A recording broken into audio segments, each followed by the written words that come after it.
So this is topic number 1, sets, and chapter number 1.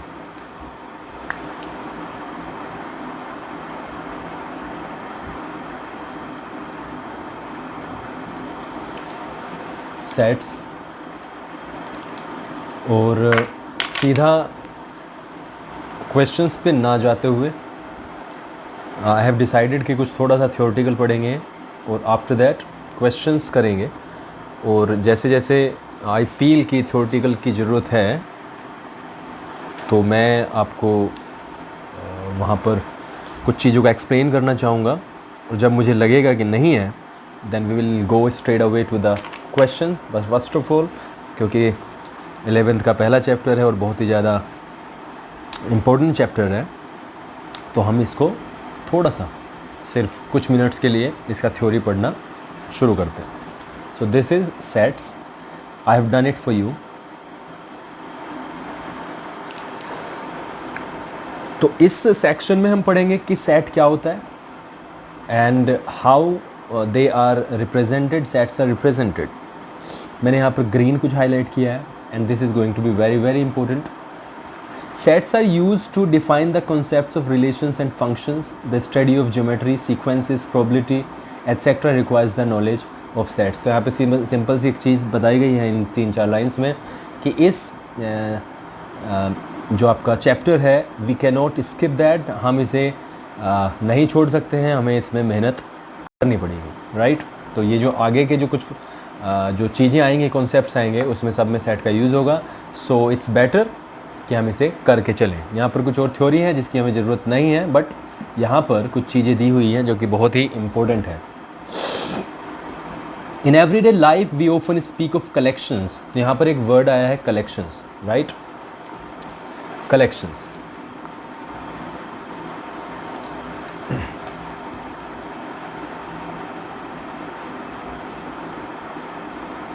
तो collection हो सकता है वो जैसे a pack of cards,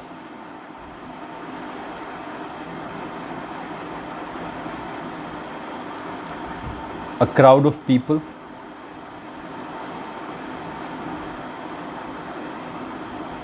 right, a cricket team। तो ये जो तीनों ही हमने जो एग्जाम्पल देखे हैं क्या है, कलेक्शन है किसी ना किसी चीज़ की। तो मैथमेटिक्स में भी हम, in mathematics also we come across collections. For example a natural numbers, mathematics में भी हम क्या करते हैं, कलेक्शन हमारे सामने आते हैं। जैसे सेट ऑफ या कह सकते हैं नेचुरल नंबर्स,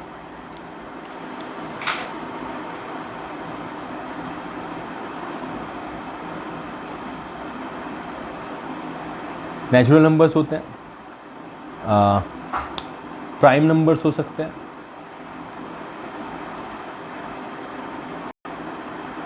ठीक है, कुछ पॉइंट्स होते हैं। और यहाँ पर कुछ चीज़ें हमें डिफ़ाइन करने के लिए, कुछ ज़्यादा समझने के लिए दी हुई हैं। चलो देखते हैं इन्हें।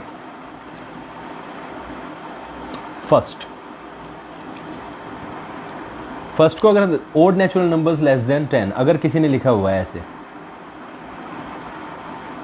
Odd natural numbers less than 10, तो नेचुरल नंबर्स में जो कि लेस देन है क्या आ जाएंगे, 1, 2, और ये ओड है, सॉरी, तो ओड तो ये हो गए ना 1, 3, 5, 7 एंड 9, राइट। तो this is the collection, you know, this is the collection. हम दूसरा देखते हैं, द रिवर्स ऑफ इंडिया। तो यहाँ पे हम वो चीज़ें लिखते हैं, वो नदियों के नाम लिखते हैं जो बिलोंग करते हैं सीधा सीधा इंडिया से, जिसका कि हम आंसर आराम से दे सकते हैं। नंबर 3 को अगर हम देखें, the vowels in the English alphabet, the vowels in the English alphabet, right, क्या हो सकते हैं, A, E, I, O, U, क्या हो सकते हैं ना, जो कि होते हैं A, E, I, O, U, ठीक है, तो ये कुछ कलेक्शंस हैं। एक चीज़ और मैं यहाँ पर करना चाहूँगा, जो हमने 10th में 9th में हम पढ़ते हैं, उसको हम यहीं पे लेके चलते हैं। रिलेशन फंक्शन की जब हम बात करेंगे उसमें ये बहुत ज़्यादा यूज़ हो जाएगा। चलो देखते हैं। एक यहाँ पर सॉल्यूशन के लिए दिया हुआ है, ठीक है। The solution of the equation, the solution of the equation, और ये पेज नंबर इसी पर है, ये है 6, इसी में पॉइंट लिखा हुआ है। The solution of the equation x² minus 5x plus 6 equals to 0। और क्या दिया हुआ है, एग्जाम्पल यहाँ पर दिया हुआ है 2 और 3, ठीक है। चलो इसका हम देखते हैं। जो सॉल्यूशन, हम मिडिल टर्म को क्या करते हैं, स्प्लिट करते हैं। 6 के ऐसे फैक्टर्स करते हैं जो जोड़ के 5 आ जाता है, तो ये होता है x² minus 3x minus 2x plus 6 equals to 0। x common आ जाता है, x माइनस 3 माइनस 2 कॉमन होता है, x minus 3 equals to 0। x minus 3 and x minus 2, तो यहाँ से होता है x इक्वल्स टू 3 और x इक्वल्स टू 2, यानी 3 एंड 2। तो ये इसका सेट बन गया है, राइट। यहाँ से हम जो भी हमने पढ़े, पिछले पेज पे हमने 1 2 3 4 पढ़े, जो कि मैंने नंबर गलत डाल दिया, यहाँ पे 6 मैंने डाला। कटिंग की कोई ज़रूरत नहीं है, यहाँ पे सिर्फ ये एग्जांपल्स हैं। तो हमने देखा है ये वेल डिफाइंड है। क्या है ये? Well defined. I want to define this as well. Well defined मतलब जिस चीज़ को हम अच्छी तरीके से स्पष्ट कर सकें, जिस चीज़ को हम अच्छी तरीके से समझा सकें, ठीक है, वो होती है वेल डिफाइंड। अब अगर हम एक चीज़ देखें, एक एग्जाम्पल हम अगर यहाँ पर देखें, मैं आपसे कहूँ, यहाँ पर एक स्टेटमेंट लिखा हुआ है, राइट।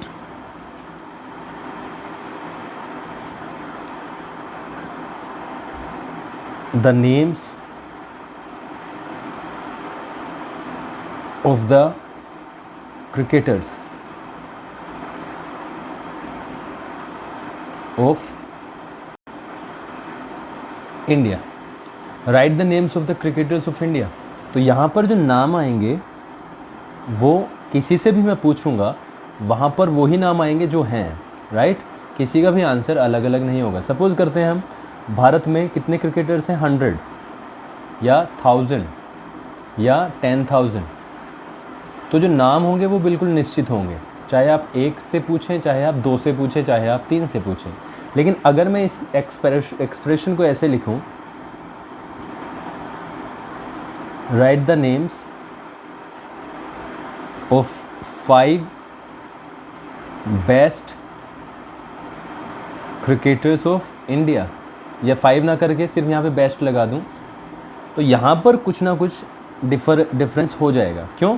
क्योंकि जो बेस्ट यहाँ पर आया वो चीज़ों को इस तरीके से, इस वे में लेके जाएगा कि एक पर्सन के लिए बेस्ट कुछ और हो सकता है, दूसरे के लिए कुछ और हो सकता है, तीसरे के लिए कुछ और हो सकता है, चौथे के लिए कुछ और हो सकता है। यानी ये this is not well defined. ये क्या है? This is not well defined, क्योंकि ये हमें वो चीज़ देगा नहीं जो हमने पूछी है, ठीक है। अब यहाँ से हम पढ़ते हैं, यहाँ से और ज़्यादा क्लियर हो जाएगा। Again, the collection of 5 most renowned mathematicians. 5 most renowned mathematicians. 5 सबसे प्रसिद्ध mathematicians of the world is not well defined. वो well defined नहीं है, क्योंकि the criterion of determining a mathematician as most renowned may vary from person to person. क्योंकि जो प्रसिद्धि है वो आदमी से आदमी के लिए उसकी डेफिनेशन में अलग अलग हो सकती है। That's why it is not well defined. तो हम यहाँ से कह सकते हैं कि a set is a well defined collection of objects, ठीक है। तो यहाँ से हमें डेफिनेशन मिल जाती है। क्या डेफिनेशन मिलती है?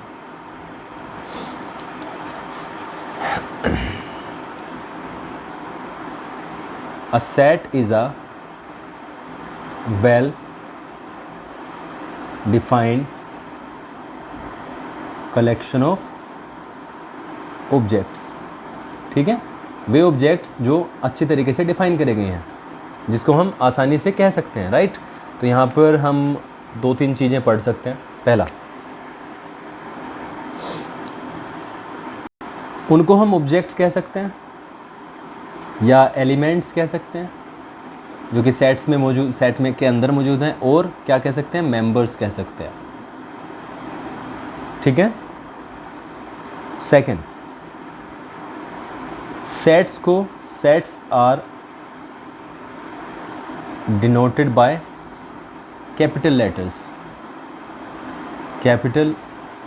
Letters like A, B, C etc. Third, और एलिमेंट्स की अगर हम बात करेंगे जो सेट के अंदर हैं,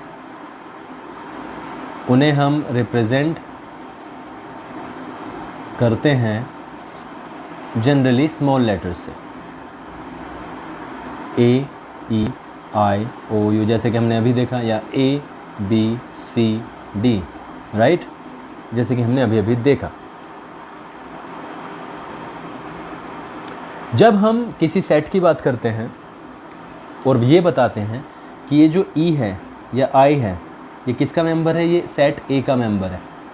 E जो कि I है वो किसका मेंबर है, I is a member of set A।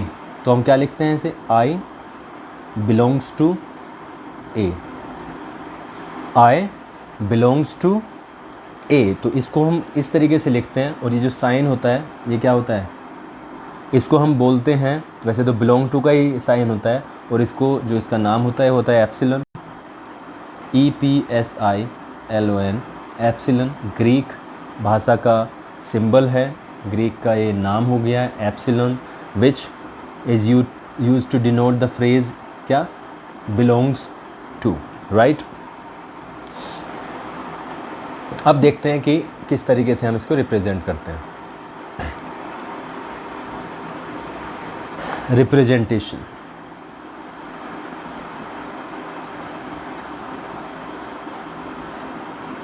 पहला रोस्टर फॉर्म, जिसको कि हम टेबुलर फॉर्म भी बोलते हैं, और दूसरा होता है set builder form. Set builder form, ये दो फॉर्म्स होती हैं। रोस्टर फॉर्म में क्या करते हैं हम, सारे जो एलिमेंट्स होते हैं सबको रखा जाता है वहाँ पे, right, separated by commas and put in this bracket. इस ब्रैकेट में हम उसे रख देते हैं, राइट। इसके कुछ एग्जांपल्स भी देखेंगे हम, and after that what is written. और अगर हम इसी को रोस्टर फॉर्म को ही आगे करें तो हम देख सकते हैं, अगर यहाँ पर एक हमें सेट दिया, सपोज़ करो किसी ने कहा यही है वोवेल्स ऑफ इंग्लिश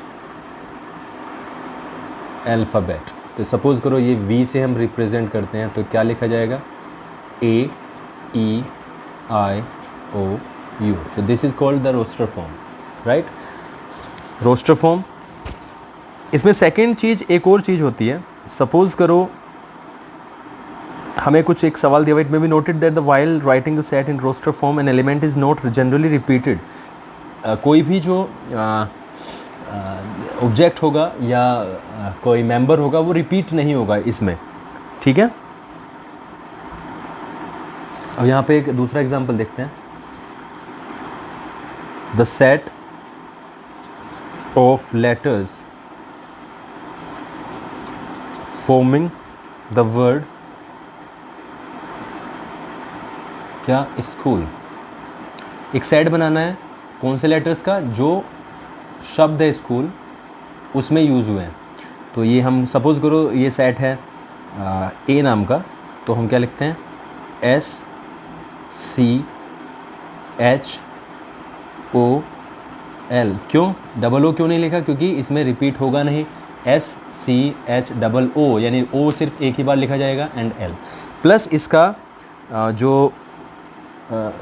जिस तरीके से का सीक्वेंस है यानी नंबर्स हैं वो इधर उधर हो सकते हैं, उनका कोई सिग्निफिकेंस नहीं है। इसको मैं ऐसे भी लिख सकता हूँ एस एच सी एल ओ।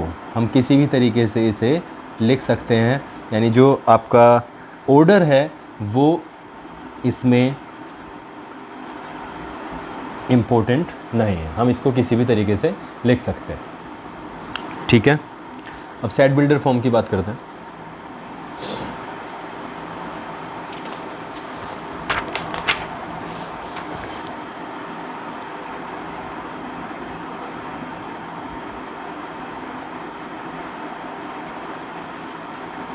सेट बिल्डर फॉर्म में हम क्या देखते हैं?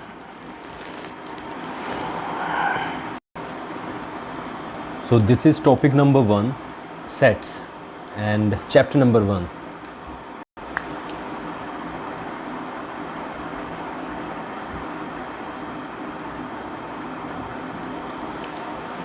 सेट्स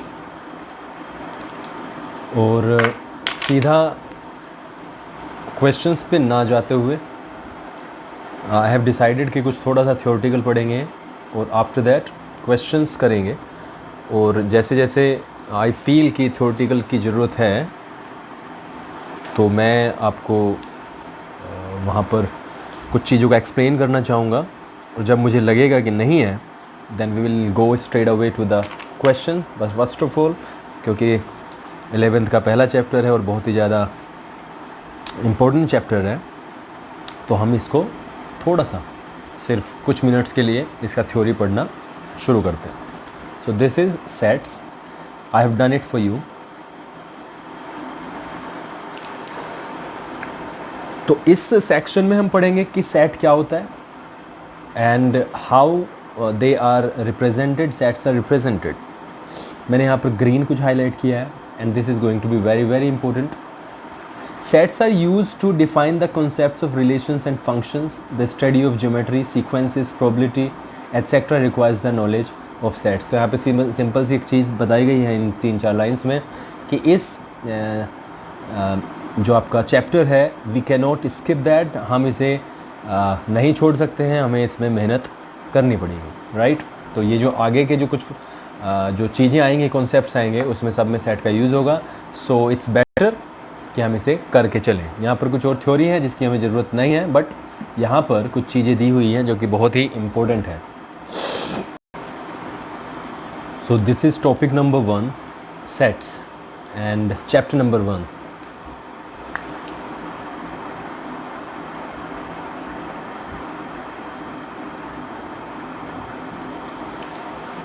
सेट्स और सीधा क्वेश्चंस पे ना जाते हुए आई हैव डिसाइडेड कि कुछ थोड़ा सा थ्योरेटिकल पढ़ेंगे और आफ्टर दैट क्वेश्चंस करेंगे। और जैसे जैसे आई फील कि थ्योरेटिकल की ज़रूरत है तो मैं आपको वहाँ पर कुछ चीज़ों का एक्सप्लेन करना चाहूँगा, और जब मुझे लगेगा कि नहीं है then we will go straight away to the question. बस फर्स्ट ऑफ ऑल क्योंकि 11th का पहला चैप्टर है और बहुत ही ज़्यादा इम्पोर्टेंट चैप्टर है, तो हम इसको थोड़ा सा सिर्फ कुछ मिनट्स के लिए इसका थ्योरी पढ़ना शुरू करते हैं। So this is sets, I have done it for you. तो इस सेक्शन में हम पढ़ेंगे कि सेट क्या होता है and how they are represented, sets are represented. मैंने यहाँ पर ग्रीन कुछ हाईलाइट किया है and this is going to be very very important.